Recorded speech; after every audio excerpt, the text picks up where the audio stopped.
என்ன என்னதுன்னா பாபா சொல்கிறார், நீ வா திருச்செந்தூருக்கு வா, நான் இருக்கேன் அப்படின்னு சொன்னாங்க. அதுக்கப்புறம் நான் போகும்போது நான் நினச்சிட்டே போகிறேன், என்னது திருச்செந்தூருக்கு வா, நான் அங்கே இருக்கேன். நான் என்ன பாப்பா திருச்செந்தூரில் நீங்கள் அங்கே இருக்கீங்களா? அப்போ நீங்கள் முருகன் ரூபத்தில் அங்கே இருக்கிறது நீங்கள் தானா அப்படின்னு சொல்லிட்டு நான் பேசிகிட்டே போகிறேன். எல்லா திசையிலும் பார்த்தாலும் நீங்கள் தானே, என்னுடைய குருவா அப்பாவாக இருந்து வழிகாட்டுதல் நீங்கள் தானே அப்படின்னு சொல்லிட்டு நான் யோசிச்சுட்டே போயிட்டே இருக்கேன் வண்டியில். எங்கள் வீட்டுக்கார்ட்டே நான் ஒரு நாள் சொல்கிறேன், இப்படியாக்கும் நீ அங்கே வா அப்படின்னு சொல்லியிருக்கார் அப்படின்னு சொன்னேன். உடனே அப்படியான்னு சொல்லி அவங்களும் அதோட விட்டுட்டாங்க. அதுக்கப்புறம் நான் ஒன்றுமே சொல்லலை. அப்போது அங்கே போயாச்சு, அவங்களும் மறந்துட்டாங்க. குழந்தைங்க அங்கேயுமா ஓடிட்டுருக்காங்க. அப்போ லைனில் பொது வழி தரிசனத்துக்கு அப்போ வந்து இப்போ தான் வேறு வழி விட்டுருக்காங்க. முதல்ல அந்த கோயில் சுவரோடு சேர்த்து தான் விட்டுருந்தாங்க. அப்போ போயிட்டு இருந்த நேரம், சாமி தரிசனத்துக்கு போயிட்டு இருந்த நேரம், தூரத்தில் ஒரு ஆள் வந்து பிச்சை எடுத்துகிட்டு இருந்தார். சரியா, அதாவது அப்படி சொல்லக்கூடாது, அங்கே உட்காந்துருந்தார். அவருடைய அந்த திரு ஓட்டில் பாபா உட்காந்துருந்தாங்க.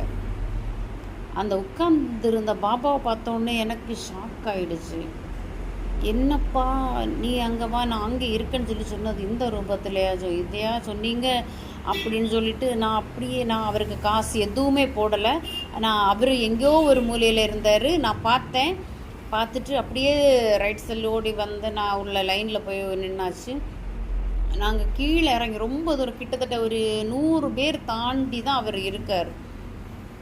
அதுக்கப்புறம் அந்த ஆள் கிளம்பி போகிற நேரம் எப்படின்னே எனக்கு தெரியாது. அவர் வந்து நேராக வந்தார். நேராக வந்து என் பையனுக்கிட்ட ஓடி வந்து, அவர் காசு எதுவுமே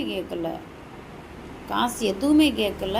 அவர் வந்து நேராக என்கிட்ட தான் கொண்டு நீட்டினார் பாபாவை.